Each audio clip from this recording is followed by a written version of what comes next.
नमस्कार, मैं आर.डी. भारती और आप देख रहे हैं बिहारी सुल्तान। बिहार विधानसभा चुनाव 2020 के बाद जो रिजल्ट आई वो आपके सामने है। ना विपक्ष कमजोर है और सत्ता पक्ष तो सत्ता में आ ही गई किसी तरह। परंतु बिहार चुनाव के बाद मंत्री पद का शपथ ग्रहण हुआ और बहुत तरह के मंत्री बनाए गए, डिप्टी सीएम दो बनाए गए। पीछे मेवालाल चौधरी का जो मामला था काफ़ी सुर्खियों में था, लेकिन विवाद खत्म होने का नाम ही नहीं ले रही है। 15 मंत्री बनाए गए, बिहार सरकार बनी, लेकिन बिहार सरकार इतनी कमज़ोर सरकार है कि हर मंत्री के ऊपर कोई न कोई विवाद खड़ा हो रहा है। अब डिप्टी सीएम जो बनाए गए तारकेश्वर प्रसाद, वो कटिहार से आते हैं। कटिहार की चर्चाएं तो हम बाद में बता रहे हैं। सबसे पहले जो उनके ऊपर विवाद हुआ है वो ऑन रिकॉर्ड है। 2005 में जब वह अपना नामांकन दाखिल कर रहे थे तो अपनी उम्र उन्होंने लिखी थी 48 साल और 2010 में भी वो चुनाव लड़े और फिर नामांकन दाखिल किया। उस नामांकन फॉर्म में उन्होंने अपनी उम्र लिखा 49, यानी 5 साल में वो 1 साल ही बढ़े थे। उम्र उनकी 1 साल ही बढ़ी थी। उसके बाद आता है 2015 का चुनाव, तो उसमें उन्होंने अपनी उम्र लिखी 52 साल, यानी 3 साल ही बढ़े 5 साल में। दुनिया 5 साल बढ़ गई और उनकी उम्र मात्र 3 साल बढ़ी। और जब 2020 का चुनाव लड़े, जब नामांकन किया तो उनकी उम्र नामांकन फॉर्म में 64 साल बताई गई। अब आप ही बताइए, 5 साल में कोई 12 साल बढ़ता है? और यह है उनकी उम्र घोटाला।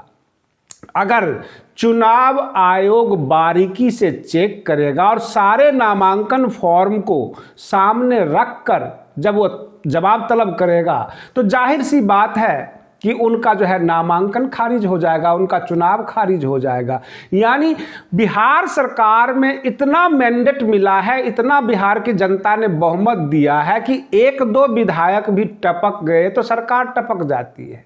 ऐसे तारकेश्वर प्रसाद के ऊपर जो विपक्ष ने आरोप लगाया है, कटिहार में वो अपने रिश्तेदारों को जो है ठेकेदार बनाने में व्यस्त हैं। आम जनता से उनको कोई लेना देना नहीं। हो सकता है ये आरोप हो, विपक्ष के आरोप हो, जनता के आरोप हो, परंतु ये 4 बार नामांकन में, 3 बार नामांकन में अलग अलग उम्र बताना, क्या यह जायज हो सकता है? और आखिर सच क्या है, उनकी उम्र क्या है? कोई एक जगह तो टिके, 5-5 साल अगर वो बढ़ाते तो बात जायज थी।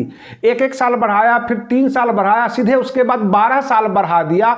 इस तरह से ऑन रिकॉर्ड ये पकड़ी गई है।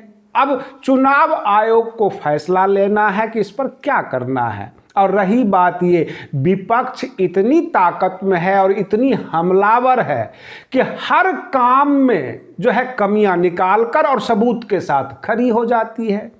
हमें नहीं लगता कि बिहार सरकार चैन से और बहादुरी से, जैसे पहले पूर्ण बहुमत इनको आता था, किसी को कुछ नहीं समझते थे और अपने काम में लग जाते थे, अब हर जगह डर और संशय बना रहता है कि कौन सा सवाल खड़ा होगा और सवाल भी सबूत के साथ खड़ा होगा। तब बिहार सरकार क्या करेगी? आपको लगता है कि बिहार सरकार पूरा 5 साल निकाल लेगी? या नीतीश सरकार जिस तरह से पहले काम करती थी, कोई न कोई कमी निकाल दी जाती है, उसको साबित कर दी जाती है, पब्लिक ऑन रिकॉर्ड में साबित कर दी जाती है, तर्क के साथ साबित कर दी जाती है। क्या आपको लगता है कि ऐसे हालात में बिहार सरकार पूरा 5 साल निकाल लेगी?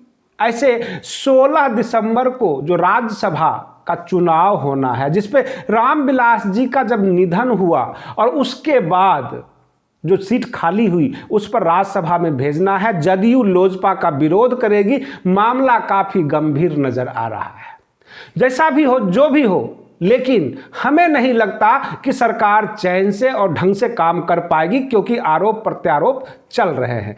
आप बने रहिए बिहारी सुल्तान चैनल के साथ। फिर हम आपको मिलते हैं अगले वीडियो में। तब तक के लिए धन्यवाद।